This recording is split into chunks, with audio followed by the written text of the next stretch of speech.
Hello everyone. I can see people a little bit gathered into a few bits and pieces left, but it's exciting to still see those of you who didn't leave this room to the other side.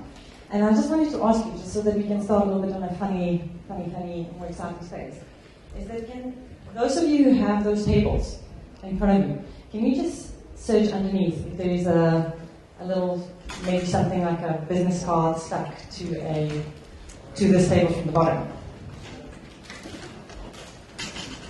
Who has it? Thank you. Can you just introduce yourself, just your name? I'm Rees. I'm from Rees. How easy is that? Okay. Now it's getting a little bit more difficult. Can I ask you, my lady, a question? And you get another bag. Now, there you go. If you had to rate the number of black-owned and black women-owned small businesses in your supply chain today on a scale of 1 to 10, in terms of you're happy with the number that you have to comply to your scorecard, how would you rate it? Being 1, really bad, 10, I have all the SMEs in the world, don't need more. 6. Wonderful, thank you. Just going to bring you the back right now. Thank you. And one more question. Can I ask you, last question. Sorry, I just get you. Vicky, thank you. From UNISA, great. Can I ask you, how would you rate your small businesses, black-owned, black-women-owned businesses, when it comes to quality and technology or technology innovation? So their innovative practices on scale 1 to 10, being 10 the best. So they're great, they're delivering great quality and innovative practices. Thank you. Would you kind of agree with those numbers? Yeah? Yeah, so this is typically the case. I'm just going to quickly give the ladies the bags, because we don't want you to break your back with all the stuff that you got here at the conference. And you can go to the gym. Wonderful. Great.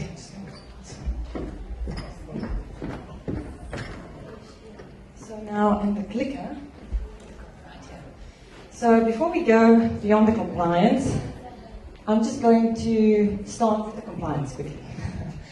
So I think that all of us can agree that all these challenges that we have linked to the scorecard around preferential procurement, the ones that you mentioned around, do we have enough of small businesses specifically that are black-owned and black women-owned, right? I mean, that's at the end of the day, the compliance is going to say how good we did our job.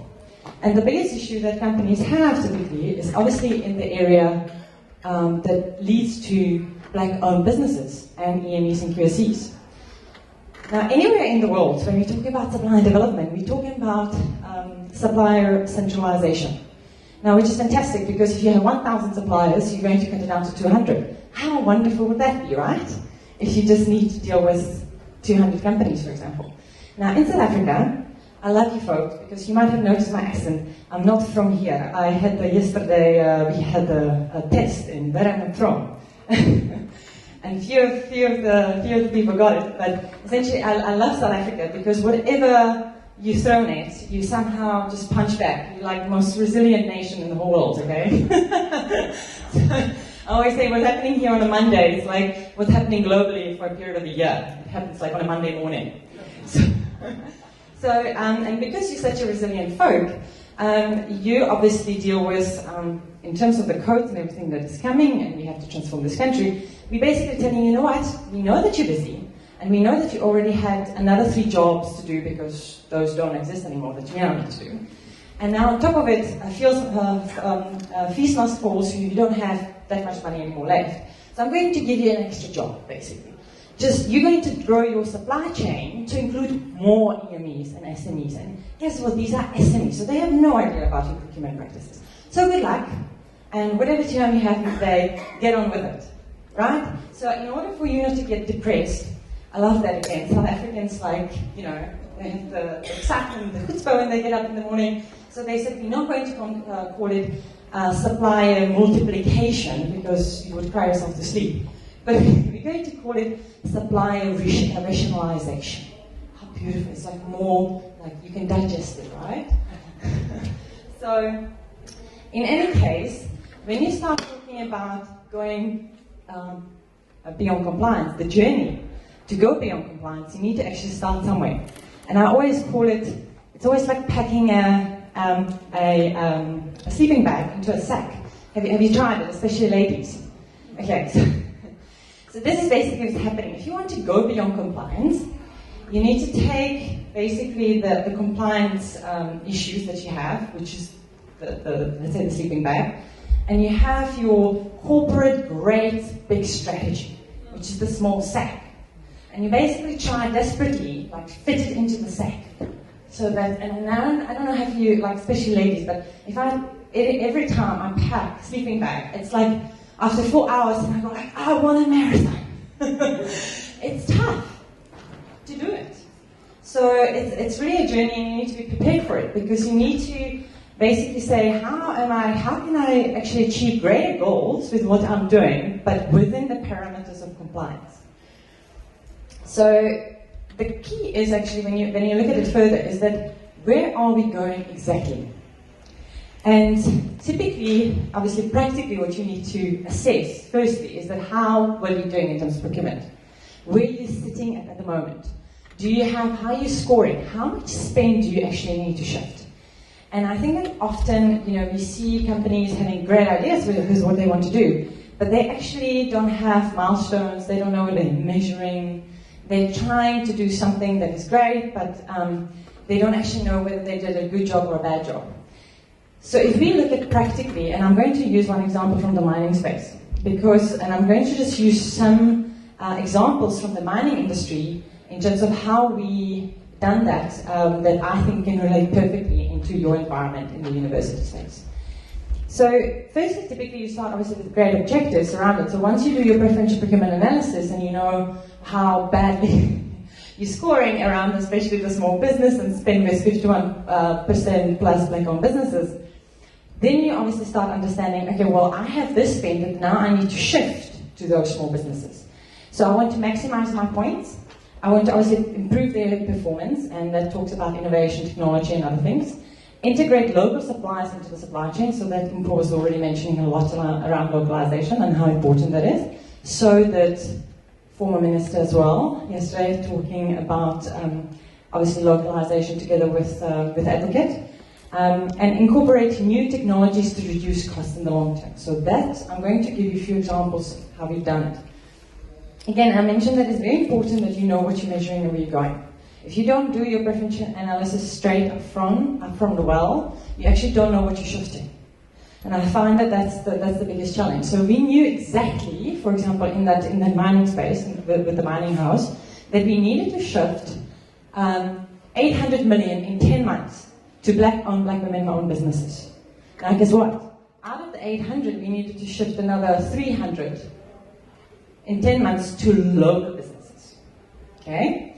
And then we were looking at our performance of these companies. So we needed to reduce the defect rate by 3%, improve mean time to repair by 2.5%, injury frequency, delivery, attendance on site by the personnel of these companies, reduce total cost of ownership, and so forth. So we were actually very much looking and putting percentages and really drilling down in terms of what we wanted to achieve for these suppliers in line with the service level agreements by when.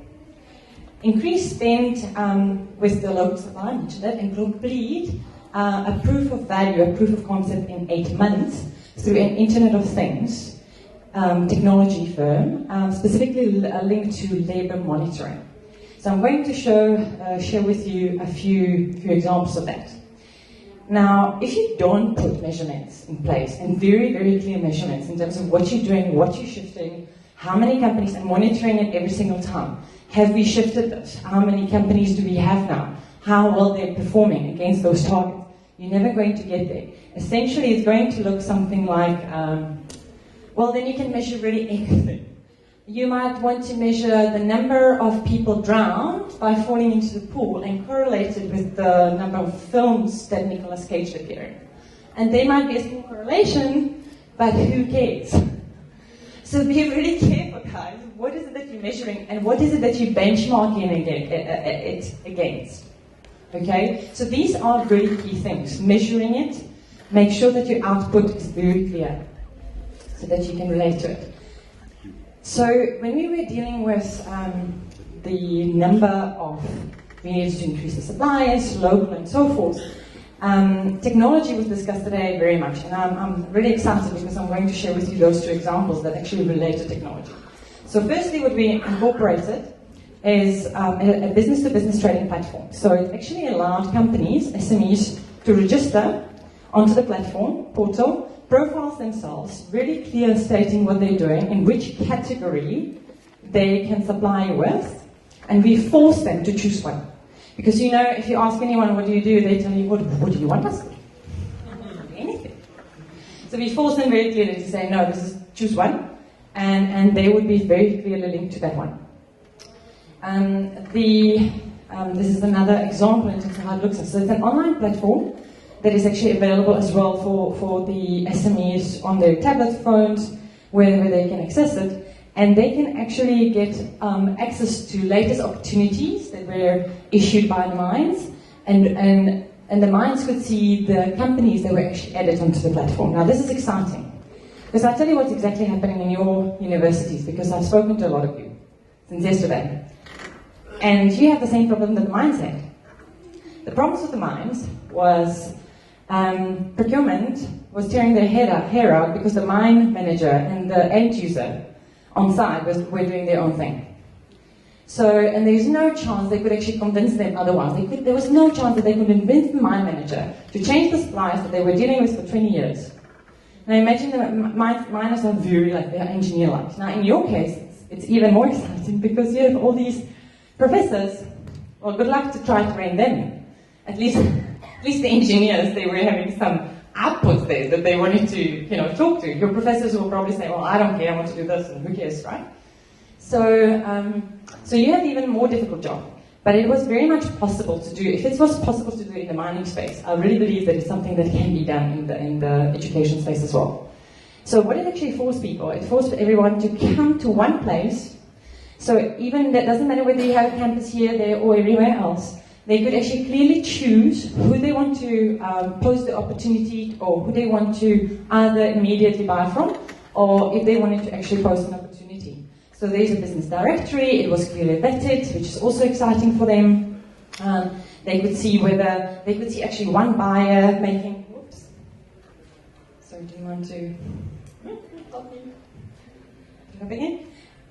Thank you, just going to quickly scan through those. So what really allowed further is that everything was in one place, and they could see a comment from one buyer to another. Now imagine you could see a comment from one university purchaser to another. Wouldn't that be great? You could also see whether that university is currently buying from that supplier. Wouldn't that be great? So we've done it, and now we started with one mining house, and now, believe it or not, we have another mining house that we're implementing it. We're speaking to another mining house now that they want to implement it, and the Chamber of Mine is saying, please, can we do it for the industry? Because it makes sense. Everything is on place, and you're trying to get people together to actually do centralizing it, but not having their headache. So use technology smartly here. That's actually what it does. So you can post opportunities, and what's exciting is that these actually SMEs can get those opportunities straight to their phones. So they know exactly what's happening as well. And then you're dealing with localization, because you can ring fence. When you actually post the opportunity, you can say, I want to post it for that category within 50-kilometer radius of my university, for example. So again, I think it's something which should be definitely looked at, especially in your environment. And the second example I would like to touch on today is the exciting things of IoT. Now you're going to hear a little bit more around it. You've heard a lot about technology, virtual, and already we had Accenture talking about it as well, and I know they're going to share some more things around IoT. But I'm going to share with you how we actually practically done it. Because I'm telling you now it's happening. You will talk to trillion, okay, let me not overexaggerate, 10 of service providers, from Siemens to probably HP as well, to Honeywell, to whoever, GE, whoever is in the Internet of Things. But the problem is that the problem with that is that you actually don't have budget to be buying now everything new, right? Because who has the money to be now buying everything that is digitally connected? Because that's the problem. We partnered, actually, we've done a whole research around it and spent a lot of effort to actually find one company that can deal with archaic type of machinery. If I say archaic, it's really anything from an aircon or anything that has an analog system to a smart system as well. And it connects through sensors. It actually connects all of these together. And that's what's really exciting now that we're busy with, where we're actually connecting the different devices, starting to talk to each other. So imagine, I could probably foresee that in your environment as a university, you have, everybody comes in the morning and puts the aircon on, right? So imagine the expense that you probably have around it. Now, if you had an IoT solution that can actually connect all your devices together and now smartly only switch them on as they are necessary and stagger them, you would reduce your operational running costs hugely. Okay, so it's really about how can you do it. And the solution that we implemented, for example, for the gas company was around labor monitoring. So they wanted to actually understand, or they wanted to reduce costs through actually monitoring their workforce. But now imagine in your environment, and now I'm going to take it a little bit further. It's not just suppliers, but imagine students. How many students, how many stories, and I get over terrified when I think about my kids would go to university and would be raped, or anything else should happen to them. Now imagine it's through an IoT solution, you can actually put a sensor in their backpack that can track your students around the campus. How cool is that, right? So those things are absolutely the critical things that you need to speak to actually need to be thinking in your environment how you can do it. I'm not going to bore you how we necessarily do it for the gas company, and now we're looking at it in the mining space. But that's essentially the key area, is that how can you work? Now you have to be very careful which companies you're choosing, and how we actually done it is that this company, on top of it, that we actually chose, it was a white-owned business. So it was a local business, great business, but it was a white business. So we actually found a black small implementation partner and essentially an EME that had those skills to actually operationally running those systems and then actually do those processes in the environment that we were looking at, in the mine or in the gas company. So now this is how you make it local. This is when you start implementing also black-owned businesses that might have not had the technology capability, but were a really good engineering firm to actually bring other solutions for you. So now you see how it all combines together. So I'm going to leave with that. I'm just going to put a last slide on in terms of that your output is actually bigger than you think. What we do often, we actually measure as well the social return on investment. The reason why I'm showing you this is that whatever you're doing, it's not just within like how do you improve your bottom line, but actually what impact do you have? When we've done it in the mining house, the impact that we had with all those, with the interventions that we've done, we had a social return investment for every R1 they spent, they got R6 back. Isn't that cool? And that was really measured in terms of the social impact on that initiative. I'm going to leave right there, and thank you so much so that we're not running, so that you like me and we don't run over time.